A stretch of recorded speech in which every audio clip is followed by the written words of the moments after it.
আমি যে শাকটি তুলছি এটি কি শাক বলুন তো? মহান আল্লাহ পৃথিবীতে আমাদের জন্য কত কিছু যে দিয়ে রেখেছেন তা আপনি চিন্তাও করতে পারবেন না। আমি যে শাকটি তুলছি এই শাকটির নাম শ্বেত পূর্ণিমা।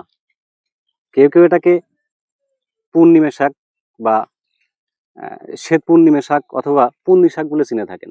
আয়ুর্বেদ শাস্ত্রে এই শাকের অনেক মূল্য দেওয়া হয়েছে। আয়ুর্বেদে এই শাকটি কিডনি এবং লিভার সমস্যার মহা ঔষধ হিসাবে পরিচিত।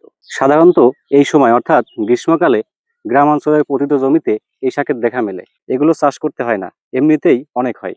দেখেন এই জমিতে কি পরিমাণে হয়েছে এই শাক, কিন্তু খাওয়ার মানুষ নেই। যদিও এটা পাটের ক্ষেত, তবু ওই পাটের ক্ষেতের ভিতরে অনেক প্রচুর পরিমাণে হয়ে আছে, কিন্তু কেউ খায় না। যাই হোক, এর উপকারিতা কিন্তু কম নয়। এটা আমাদের হজম শক্তি বৃদ্ধি করে, কোষ্ঠকাঠিন্য দূর করে। শুধু কি তাই, এটি হৃদরোগ ভালো করে, চোখের জ্যোতি বাড়ায়।